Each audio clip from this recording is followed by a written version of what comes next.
All right, let's get into some Thursday night football.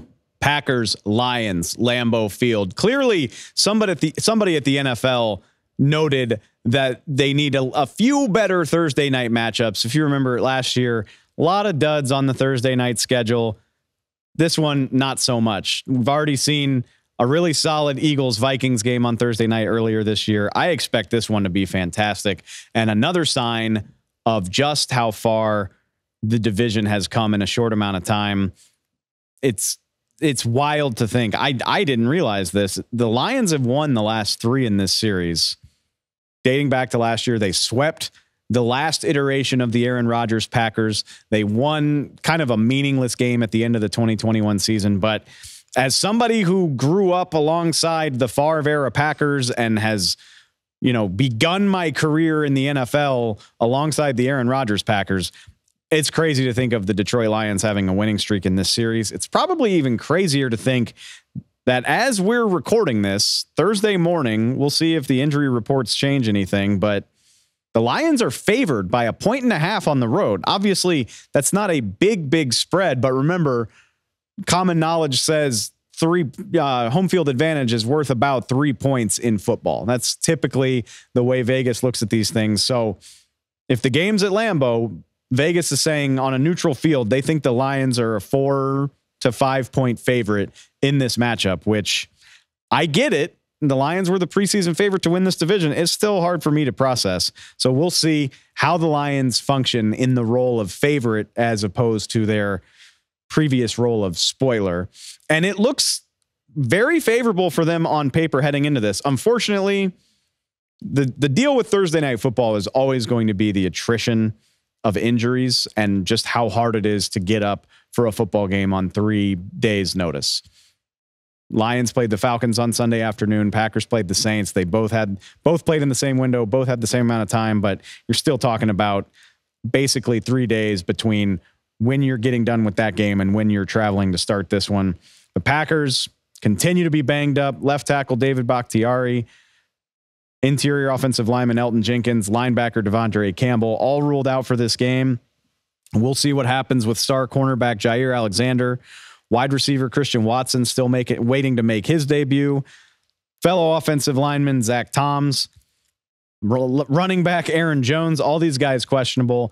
I would imagine a questionable designation often means you're going to play, but at least some of those guys might sit. So this is something to watch. This could be, once again, a really depleted Packers team. The Lions are dealing with stuff as well. Right guard Halapuli I knew I wasn't going to get it in one try. Let's try it again. I'm sorry, Big V. Halapuli Vaitai ruled out, the starting right guard. Just call him Big V. Makes everybody's life easier. So not a full-strength Detroit offensive line either, although it sounds like left tackle Taylor Decker is going to play in this game. He's at least going to give it a go. That would move Penei Sewell back to his regular spot of right tackle. Left guard Jonah Jackson is questionable. So is safety Kirby Joseph. So keep an eye on all of this as we get closer to game time. I would imagine a few of these guys are going to play, but these are not full strength teams coming into a Thursday game as you would expect. The big thing I want to see, we talked about it last week heading into the Lions-Falcons game with Adam Amin. How real is this Lions pass rush? They had 7 sacks against Atlanta. Really broke out, really a big day. They put Atlanta behind and they were able to rush the passer a lot in the second half of that game. 7 sacks on Sunday as opposed to just 1 in the previous 2 games. But sacks can be a deceiving stat. Are those coverage sacks? Are those blown assignments by the offensive line? Is that Desmond Ridder trying to do too much? I wonder how much of it is a production of the Falcons offense being so run-oriented and not really preferring to get into a pure drop back game. Because you go down by 2 and then eventually 3 scores in that game. It gets the Falcons out of what they want to do. I don't know how purely productive the Detroit pass rush is. PFF, Pro Football Focus, grades them 22nd overall in pass rush grade. ESPN puts them at 25th in the pass rush win rate by team. By the same metrics, Green Bay's offensive line is a top 10 pass blocking group.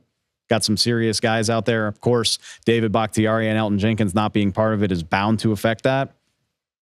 So something gives there. I don't know how for real this Detroit pass rush is. My guess is that between Matt LaFleur being a really good play caller and the Green Bay offensive line being pretty good, and also playing in Green Bay where you're not as likely to be worried about crowd noise in crucial third down situations, I'm guessing the Detroit pass rush is not as successful this week as they looked last week. But hey, that's why they play the games.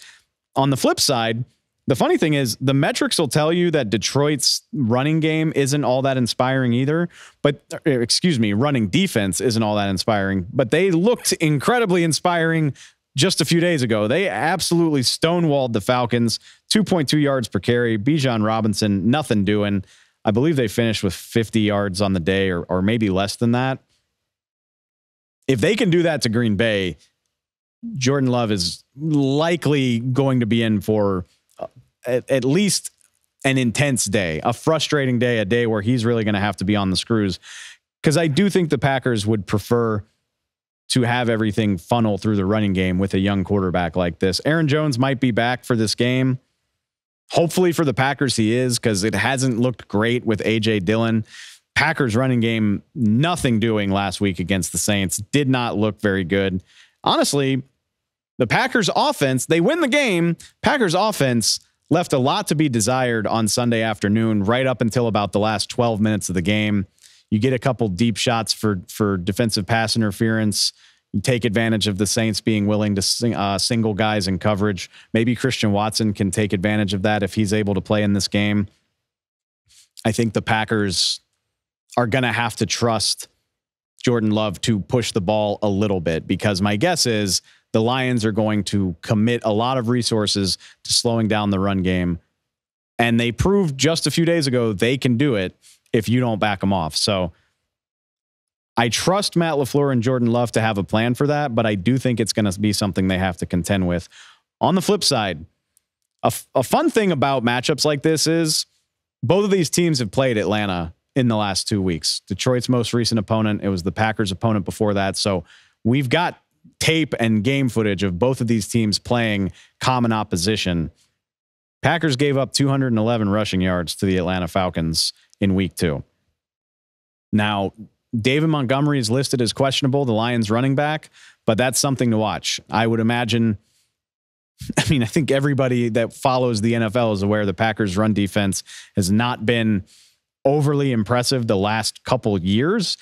Doesn't look that much better this year so far. They gave up 4.2 yards per carry to Chicago, and then Atlanta gashed them for 211. They did slow down New Orleans. Saints had nothing doing on them, but I do think there's a difference there. We've got 3 games that suggest that the Saints offensive line is a little bit of a project. They can't pass protect. They haven't been able to find push in the running game across any of their games. Even with the injuries, Detroit's offensive line, is a much different beast. If Decker's back, Penei Sewell's there, I think the Lions are going to find a way to run the ball. And I think if they're consistent at it, Green Bay could be in a lot of trouble. So that's where my head's at. I think this is a really even matchup. 1.5 point spread would tell you that that's probably the case. Road favorite Detroit in Lambeau is one of my favorite storylines of the week. I can't let that go. I think that's really cool. I picked Green Bay to win this division before the season. I feel really good about where they are, but I just look at this from an injury standpoint. I think the Lions are in a better spot. I think the Lions are more likely to be able to do what they want to do, which is run the ball on Green Bay to set up other things for Jared Goff to do, whether it's finding Amon-Ra St. Brown, whether it's using Sam Laporta, which the Lions have been doing on a regular basis this season.